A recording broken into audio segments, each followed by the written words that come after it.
At 2 a.m. on August 2, 1990, Iraqi tanks rolled across Kuwait's border under a moonless sky. The desert was quiet for only a few seconds. Then the ground began to shake. Steel tracks crushed sand and asphalt as Iraqi armored divisions pushed south in tight formations. Border posts were hit first. Small, isolated, overwhelmed almost instantly. Kuwaiti guards fired back with rifles and light weapons, their muzzle flashes blinking in the darkness, but it made no difference. The attackers had tanks, artillery, and orders that allowed no hesitation. Within minutes, communications from the border began to fail. Radio calls crackled with panic, then cut out one by one. Colonel Hassan Al-Fad, 45 years old and already a veteran officer, stood outside his command post just north of Kuwait City. The night air felt heavy. He held a radio to his ear, listening as units reported enemy armor moving faster than anyone had predicted. This was not a limited strike.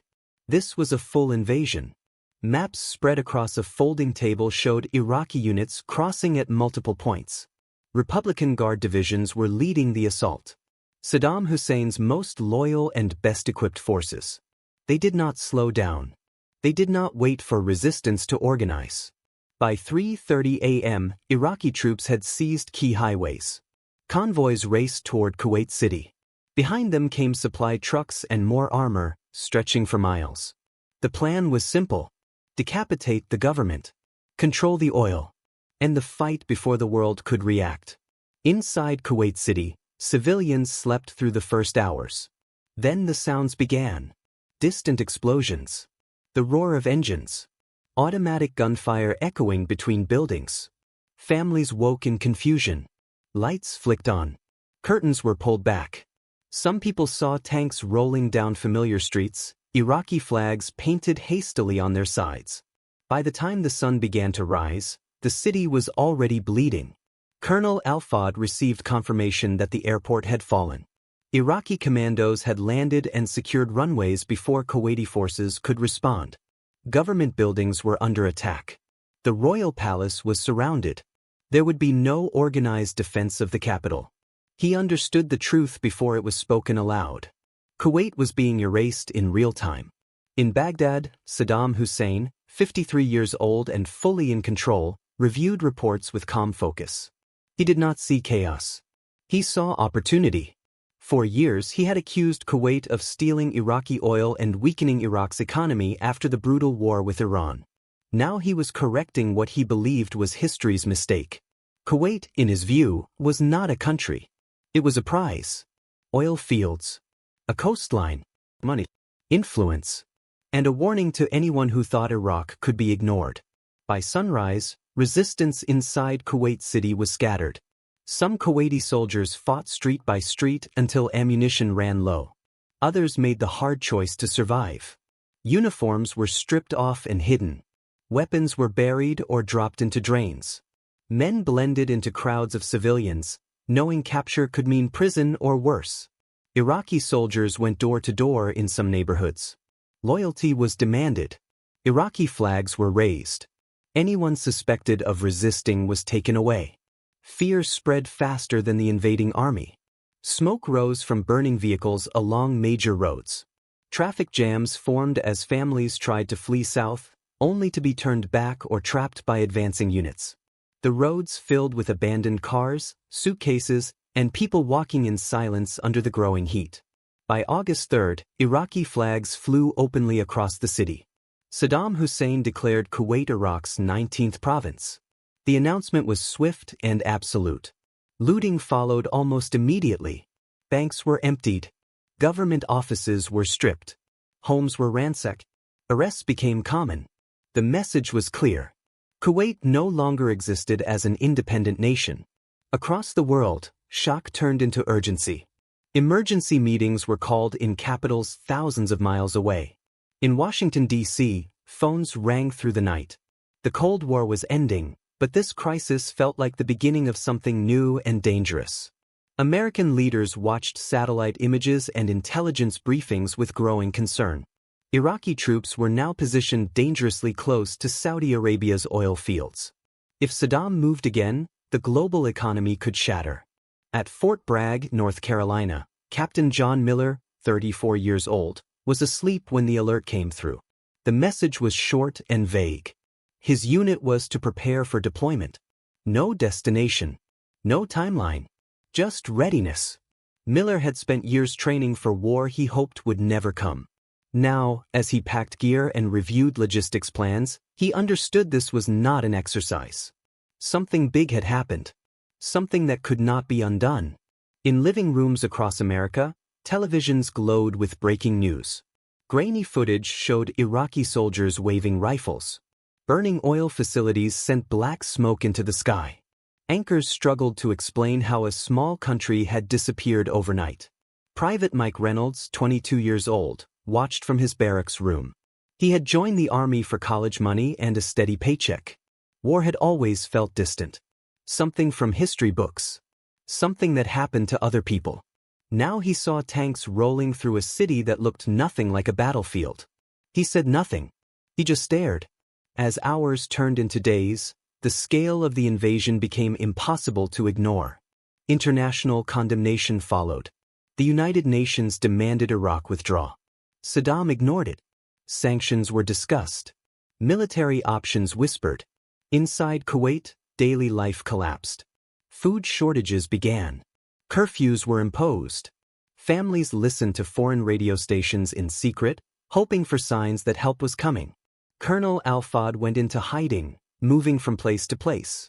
He carried the weight of defeat heavily. His country had been taken in less than 2 days. He wondered how long the occupation would last. Weeks, months, years. No one had answers. What no one could predict was how long the consequences would stretch. This invasion would pull 500,000 foreign troops into the desert. It would reshape the Middle East. It would leave scars that lasted decades. And buried somewhere in that future, far from burning tanks and collapsing governments, there would be a moment that seemed impossible. A moment where soldiers, trapped between fear and boredom, would laugh and dance. At the time, on that dark August morning, no one could imagine it. They only knew that the world had changed, and the desert was about to fill with armies whose greatest test had not yet begun.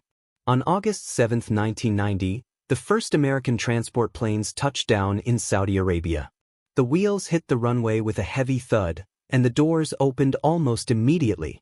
Hot air rushed inside the aircraft, thick and dry, stealing breath. Captain John Miller stepped down the ramp and felt it hit him full force. He was 34 years old, a logistics officer trained to think in terms of supply lines and timelines, not feelings. Still, the heat shocked him. This was nothing like Europe. Nothing like training bases back home. This was raw desert, open sky, and a sense that something dangerous was unfolding just beyond the horizon. Operation Desert Shield had officially begun. The mission, at least on paper, was simple. Protect Saudi Arabia. Stop Saddam Hussein from pushing south after swallowing Kuwait. American leaders spoke carefully. Defensive posture. No offensive plans. No rush to war. But the soldiers on the ground understood reality better than press briefings. You do not move an army halfway around the world just to stand still forever. Tents went up within hours. Runways filled with cargo planes arriving one after another. Tanks. Humvees. Ammunition. Food pallets. Water containers.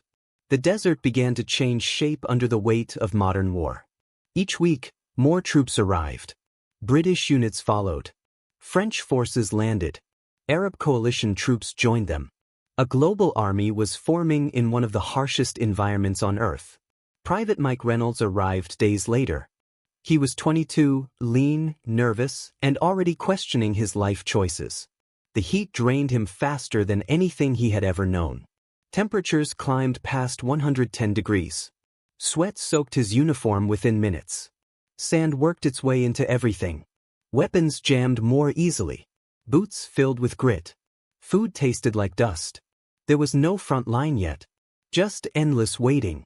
Days blurred together. Patrols along defensive positions. Training drills under the sun. Endless briefings.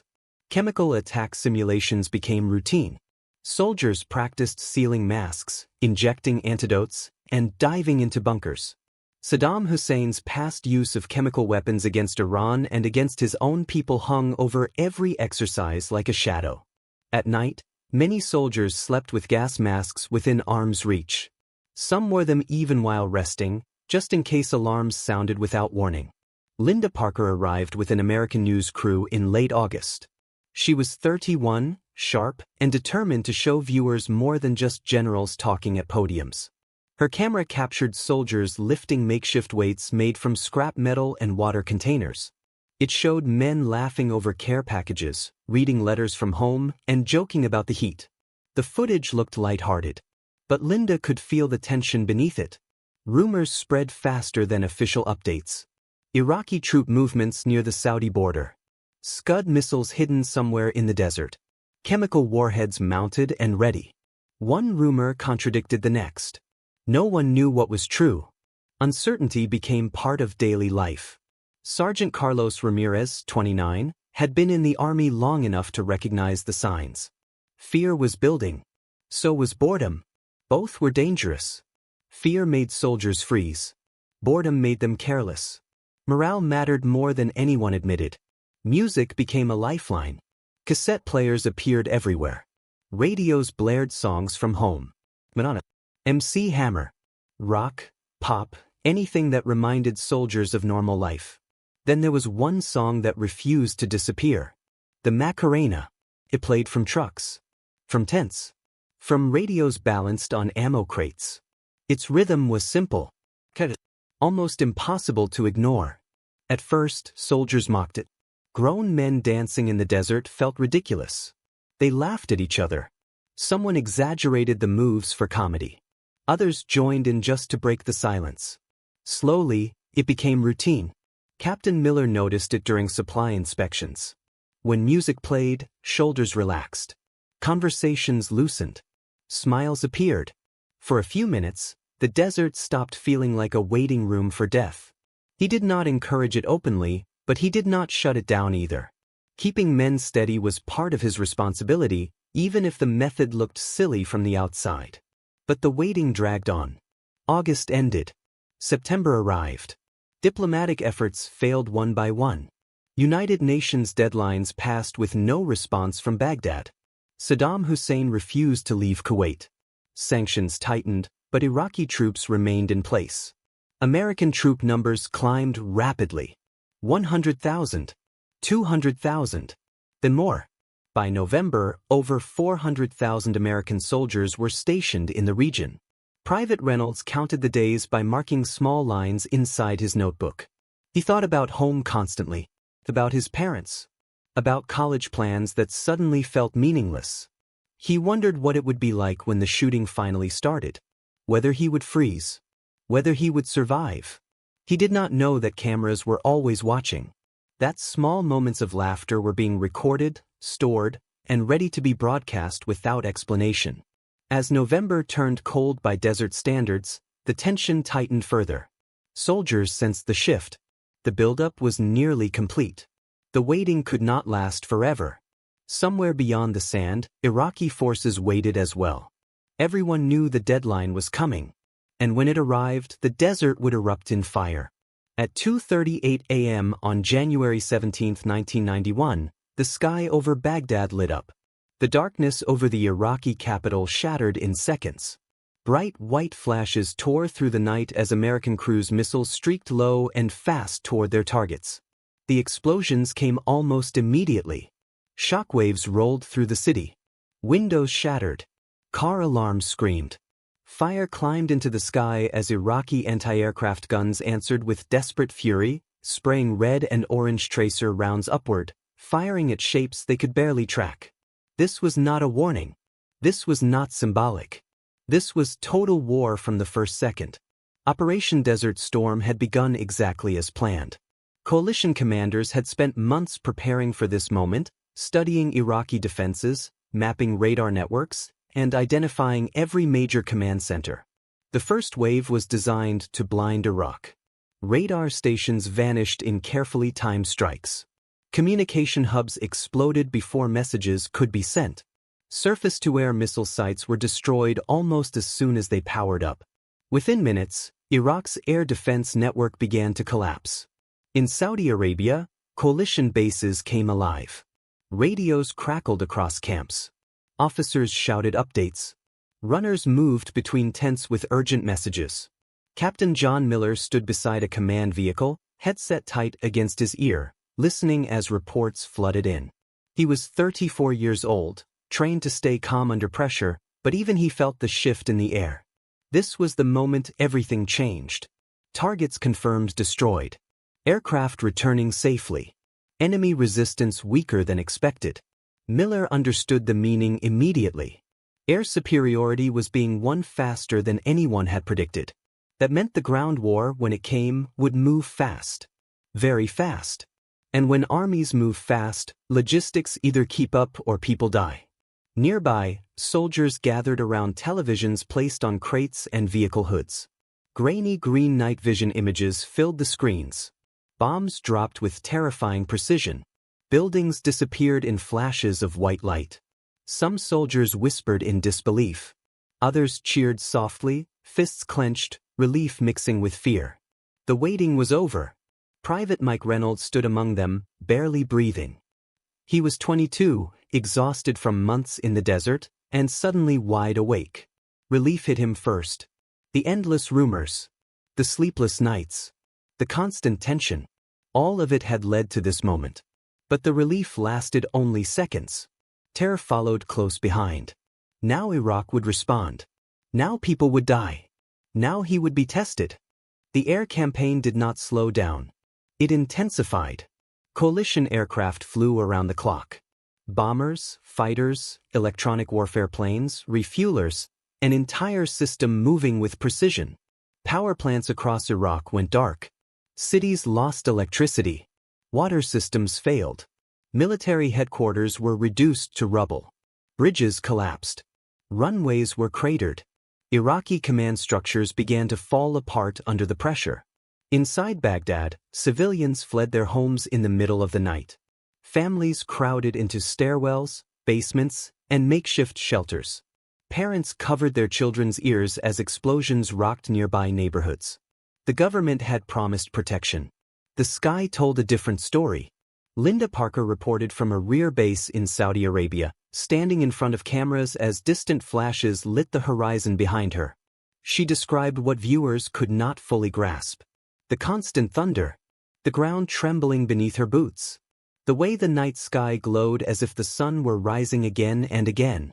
This was not a distant conflict. It could be felt everywhere. Iraq struck back where it could. Scud missiles were launched from mobile platforms hidden across the desert. One streaked toward Israel, exploding near Tel Aviv and immediately raising fears that the war could spread beyond Iraq and Kuwait. Another missile targeted Dhahran, a key coalition hub. Air raid sirens screamed through Saudi cities and military camps. Soldiers ran for bunkers. Gas masks were pulled on in seconds. No one knew what the missiles carried. Chemical weapons were a constant fear. Saddam Hussein had used them before. Against Iran. Against his own people. The possibility hung over every alarm. From that night on, sleep changed forever. Soldiers slept in their boots. Weapons stayed loaded. Gas masks were never more than an arm's length away. Alarms sounded often. Sometimes they were false. Sometimes they were not. Every siren sent adrenaline crashing through tired bodies. Between alerts, life continued in strange, almost unreal ways. Meals were eaten quickly, often interrupted. Letters were written under dim lights, then rewritten as soldiers tried to sound calm for families back home. Radios played constantly, filling the silence between explosions. The Macarena echoed through camps again and again. The song felt out of place. Too cheerful. Too simple. But it worked. It cut through fear. It gave soldiers something familiar to hold on to. Something normal in a world that no longer was. One afternoon, after hours of false alarms and little sleep, a small group of soldiers gathered near a supply tent. The music was turned up louder than usual.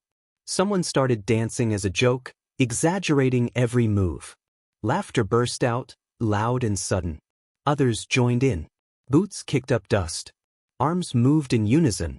For a few minutes, Fear lost its grip. Someone filmed it. No one paid attention. Cameras were everywhere. Journalists filmed constantly. Soldiers filmed each other whenever they could. This moment felt harmless. Temporary. Just another way to survive the pressure. Sergeant Carlos Ramirez watched closely.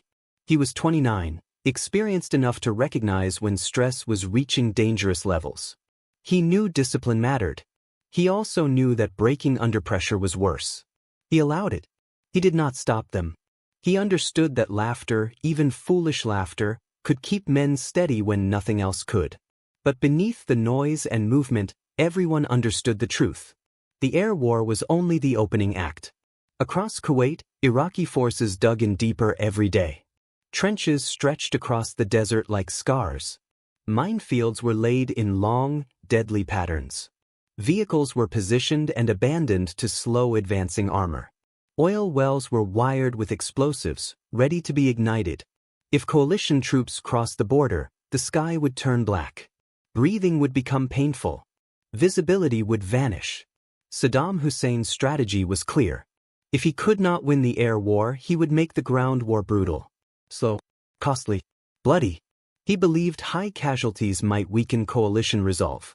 Captain John Miller spent long nights studying maps under harsh lights.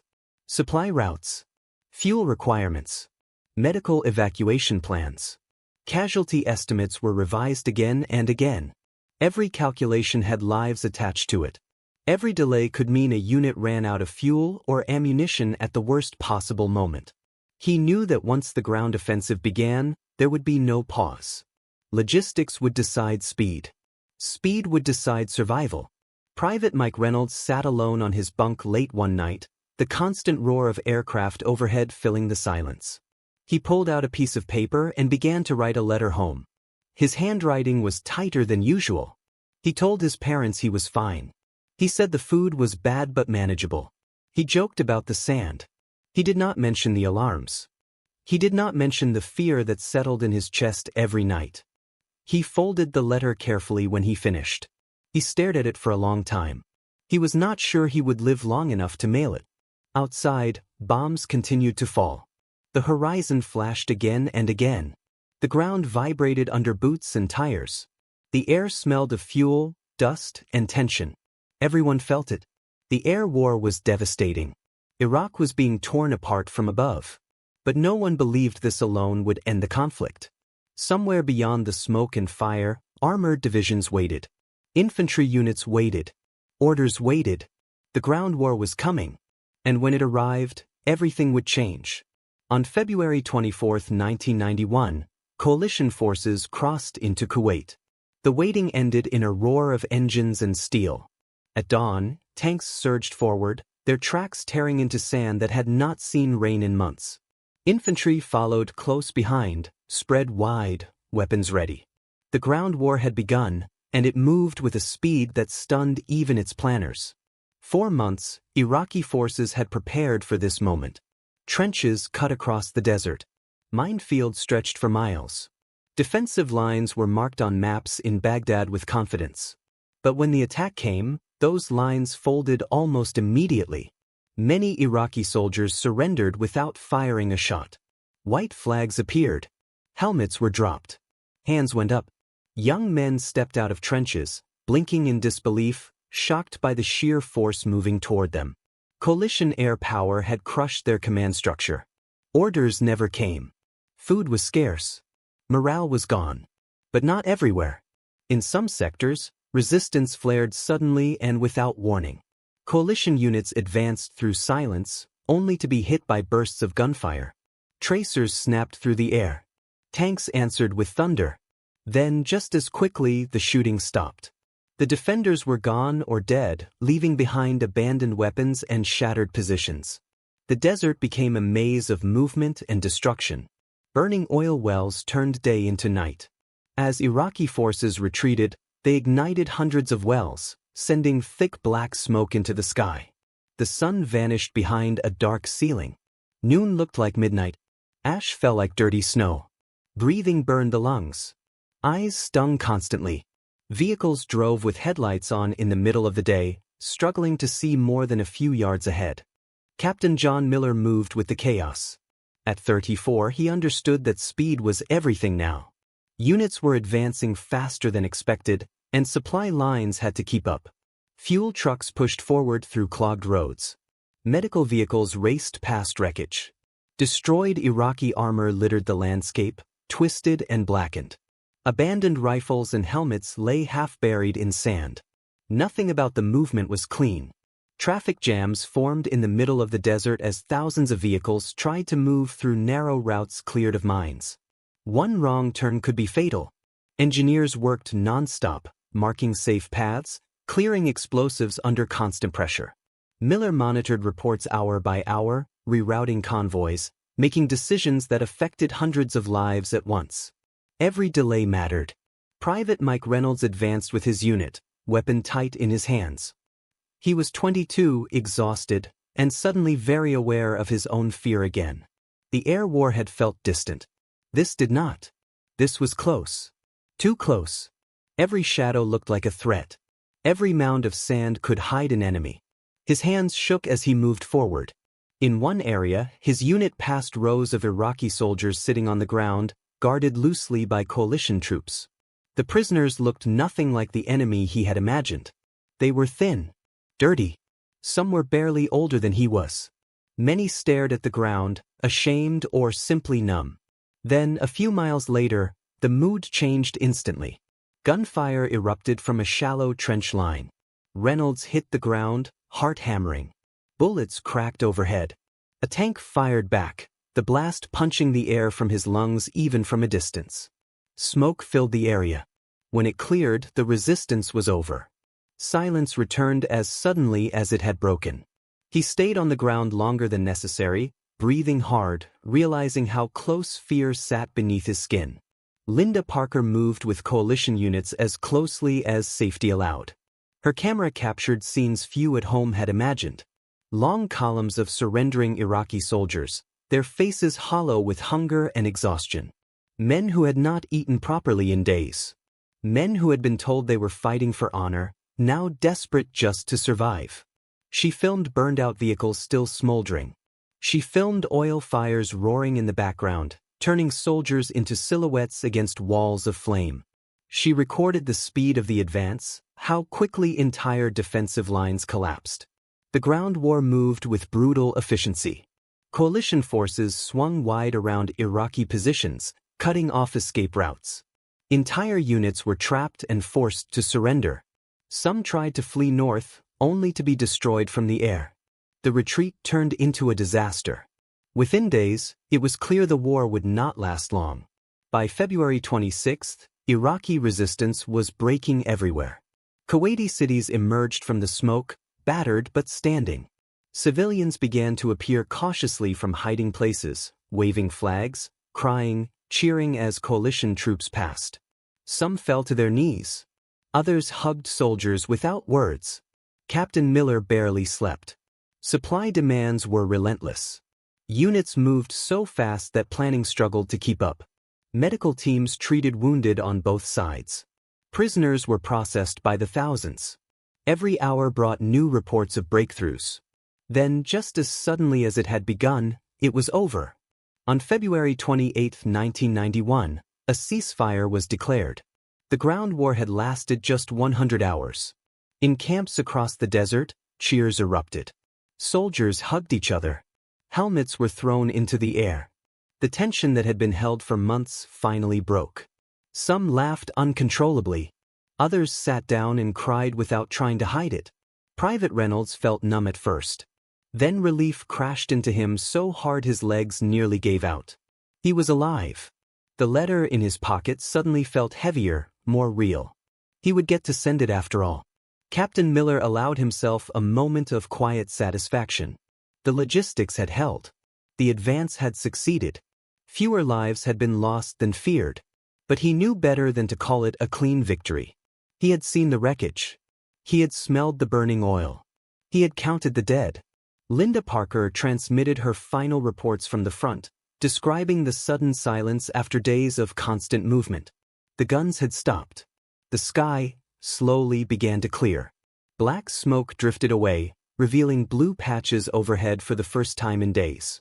Then the footage aired. Back in the United States, American television stations began broadcasting images from the war's final days. Victories, surrenders, celebrations, and then, mixed among them, something unexpected. Soldiers dancing in the desert, smiling, laughing, moving in unison to a pop song. The Macarena. The reaction was immediate and divided. Some viewers laughed, seeing it as harmless celebration, proof that their sons and daughters were alive. Others reacted with anger. Veterans of older wars were shocked. Commentators questioned discipline. Politicians asked how soldiers could dance when war had just taken lives. How could anyone smile in a war zone? The context was missing. The months of waiting. The constant fear. The chemical alarms. The nights without sleep. The letters written in case they were the last. None of that showed on screen. To many watching at home, it looked like disrespect. Like carelessness. Like a joke made out of war. The image spread quickly, replayed again and again, stripped of explanation. Inside the camps, soldiers watched the reaction with confusion and frustration. The dance had not been planned. It had not been a statement. It had been a release. A crack in the pressure that had held them together for half a year. But the damage was done. The image took on a life of its own, separate from the reality that created it. The war had ended faster than anyone predicted, but the argument over what that dance meant was only beginning.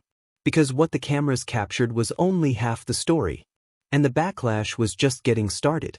When the Macarena footage aired, outrage followed almost immediately. Morning news shows replayed the clip on a loop. Soldiers in desert camouflage, smiling, clapping, moving in rhythm under a bright Middle Eastern sun. The war had just ended. Coffins were still being counted. And yet, here were American troops dancing. Politicians reacted first. Several members of Congress questioned discipline inside the ranks. Had the military lost control? Was this what modern war had become?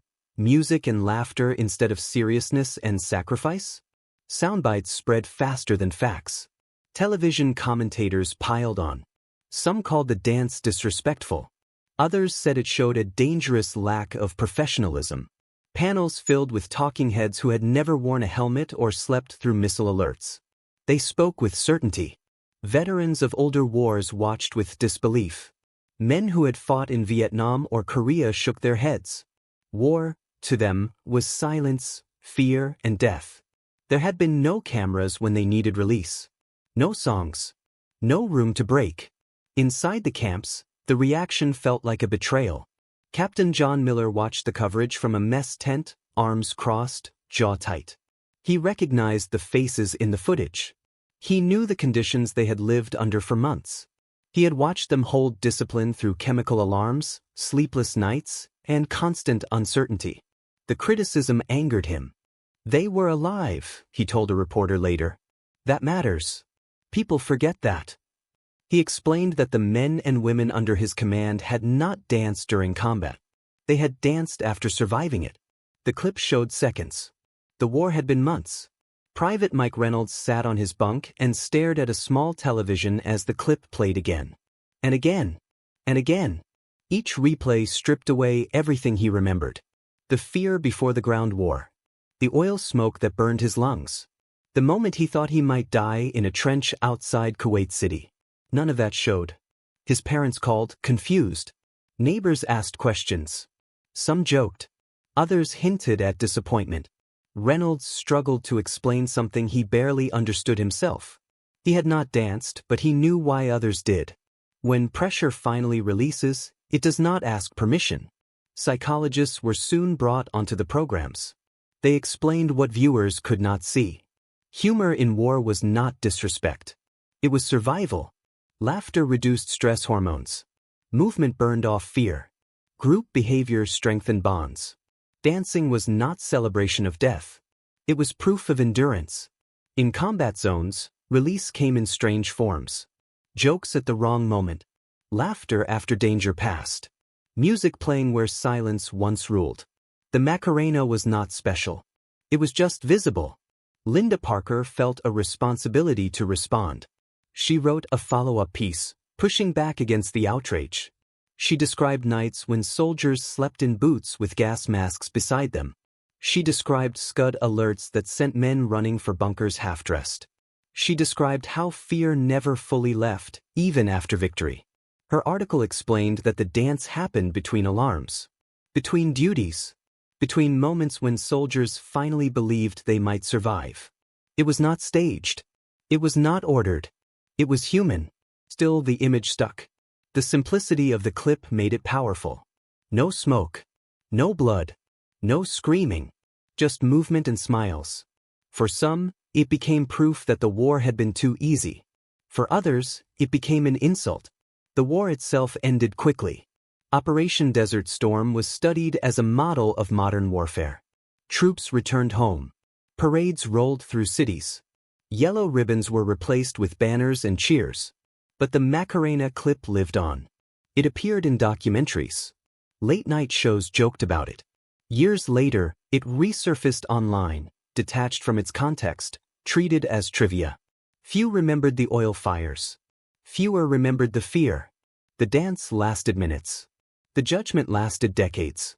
And long after the battlefield fell silent, the image of soldiers dancing in the desert would outlive the war itself. In 1993, the Macarena exploded worldwide. It did not arrive quietly. It crashed into daily life. Radios played it every hour. Music television ran the video nonstop. Weddings, birthday parties, school events, and sports stadiums all moved to the same beat. Arms out. Turn. Clap. Smile. It was everywhere. Most people thought it came from nowhere. Few remembered its wartime origins. By then, the Gulf War was already sliding into history books. The headlines had moved on. Kuwait was free. American troops were home. Saddam Hussein was still in power. Sanctions tightened around Iraq. Air patrols continued over no-fly zones, but the shooting had stopped. To the world, the war felt finished. The song did not feel serious. It felt ridiculous. Right? Easy to laugh at. The Macarena became comedy. Late-night hosts mocked it. Sitcoms used it as a punchline.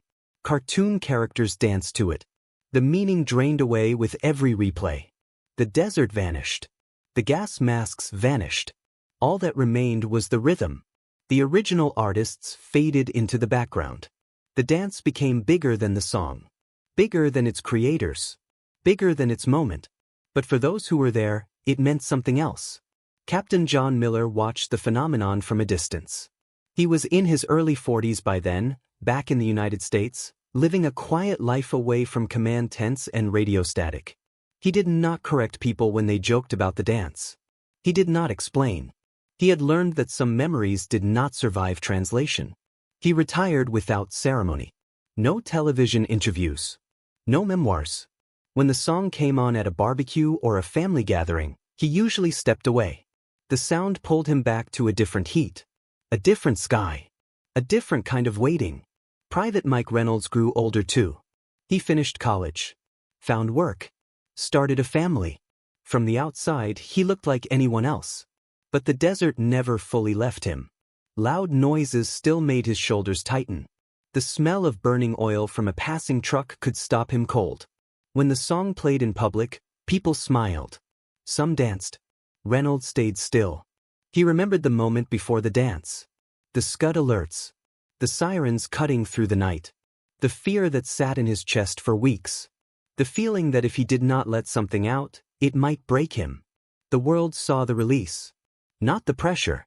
The footage resurfaced again and again. It appeared in anniversary specials. In compilation videos. On the early internet, stripped of context and reposted as humor. Each time, the clip became shorter. The explanations vanished. The war faded further away. A few veterans spoke up. They tried to explain what stress did to the human mind. How modern war was long stretches of boredom wrapped around sudden terror. How laughter and movement were tools, not jokes. Their voices were small. The Macarena marched on. It became shorthand for the 1990s. For excess. For silliness. For a decade that felt lighter than the ones before and after. People danced without thinking about where the clip came from or why those soldiers were smiling. History does not always choose meaning. Sometimes it chooses images. What seemed silly to some was survival to others. And long after the war faded from memory, the song kept playing, carrying a story most people never knew was there. Chapter 7, War Beyond the Battlefield. Target, 520 words. The Persian Gulf War changed how wars were seen. For the first time, a modern conflict unfolded almost in real time on television screens across the world. Missiles launched live. Briefings aired daily. Maps glowed with moving arrows. Reporters stood in deserts wearing helmets, their voices steady even as air raid sirens wailed behind them. This was not the distant war of old footage and black and white photos. This was immediate, personal, constant. The world watched the Persian Gulf War as if it were a broadcast event. Inside military camps, soldiers felt that pressure even if they never saw the cameras. They knew they were being watched. They knew every mistake could be recorded. Every moment could be replayed without explanation. War was no longer private. Captain John Miller understood this shift early. Orders came down reminding units that journalists were nearby. Behavior mattered. Image mattered. Discipline mattered more than ever. The battlefield was not just sand and steel anymore. It was perception. Linda Parker felt the weight from the other side of the lens. She was not just reporting movements and numbers. She was capturing faces. Small moments. A soldier cleaning his weapon in silence. Another staring at a photo from home. A group lifting weights made from scrap metal because there was nothing else to do. Her footage showed that war was not constant explosions. It was waiting. It was nerves. It was routines built to keep fear under control. Then came the dance. The Macarena did not matter because it was a song. It mattered because it was seen. A private moment escaped the camp and entered living rooms. People thousands of miles away formed opinions without context, without smell, without heat, without fear. To many viewers it looked wrong. Soldiers were supposed to be grim, serious, silent. Smiling felt like disrespect. But that expectation was built on distance. On the ground, soldiers experienced war differently. They lived inside it every hour. They carried the weight nonstop. Humor was not denial. It was relief. Movement was not mockery. It was release. Private Mike Reynolds learned this the hard way when he returned home. Friends joked about the clip. Coworkers laughed and asked if he had danced too. They did not mean harm. They simply did not understand. He realized then that modern war created a gap no camera could fully close. People saw everything and still missed the truth. The Gulf War set a pattern. Future conflicts followed the same path. More cameras. Faster coverage. Stronger reactions. Shorter attention spans. Moments were stripped of background and turned into symbols overnight. Soldiers became content. Human behavior was judged without context. Stress reactions were labeled weakness. Survival habits were misunderstood. Psychologists later studied this shift.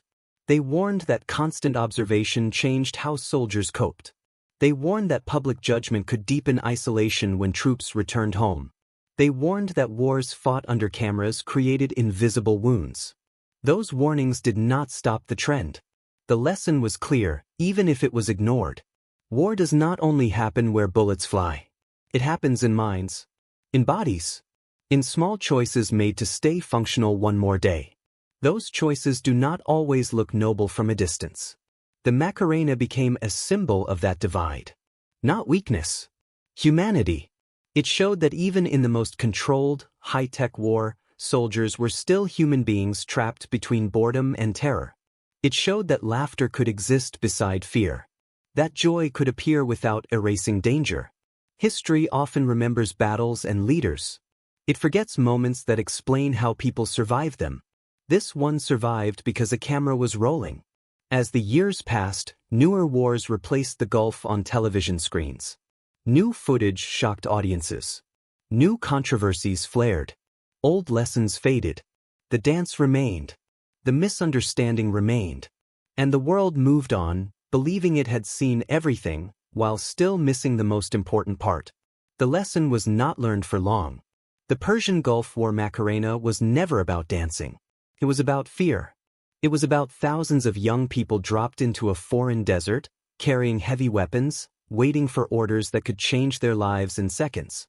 It was about long days of nothing, followed by moments of pure terror. It was about minds pushed to their limits. From the outside, the war looked clean. Smart bombs. Short battles. A quick victory. Television screens showed explosions from a distance, neat and controlled. The conflict seemed almost clinical. Inside the camps, it felt nothing like that. Soldiers lived with constant uncertainty.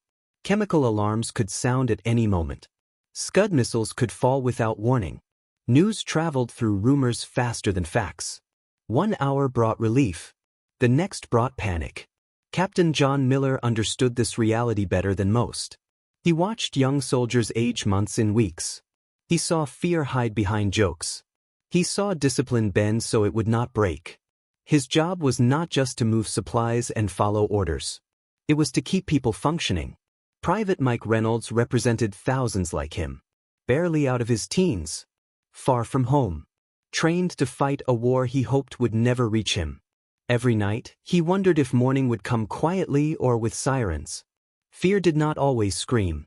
Sometimes it sat silently in the chest, growing heavier with each day of waiting. That is where the dance came in. The Macarena did not remove danger. It did not erase the war. It created a pause. A few minutes where bodies moved instead of shaking. Where laughter replaced tension. Where soldiers remembered they were human, not machines. Psychologists later explained what the cameras never could. Human beings cannot stay in constant fear without consequences. The mind looks for release. If it does not find one, it breaks in other ways. Music offered rhythm. Dancing offered control. For a short time, soldiers chose movement instead of paralysis. The world did not see the hours before the dance. The gas masks worn during sleep. The false alarms. The waiting. The letters written in case they were the last. Viewers saw smiles and assumed comfort. That misunderstanding followed the clip everywhere. Over time, the image lost its context completely. It became comedy. A meme. A symbol of the 1990s. The war faded into footnotes. The dance remained. History often does this. It remembers battles, generals, and dates. It forgets how ordinary people survived between those moments. It records who won, not how fear was managed while waiting to find out. The Persian Gulf War ended quickly, but its psychological weight lingered. Veterans carried memories that did not match the public story. Some struggled to explain them. Some stopped trying. The Macarena survived because it was visible. It captured something rare. A human response that did not fit expectations of what war should look like. It showed that strength did not always mean silence. That survival sometimes looked foolish from the outside. The real meaning was never in the steps or the music. It was in the moment before the laughter. And the moment after it ended. It was about young people trapped between boredom and death, finding a way to keep going one more day. The next war will look different. New technology. New weapons. New footage. But the pressure will feel the same. The waiting. The fear. The need for release. There will be another moment like this. Another image taken out of context. Another human response judged from a distance. History will remember the battles. But sometimes, the truth hides in a dance. Because the next war will have its own Macarena, whether the world understands it or not.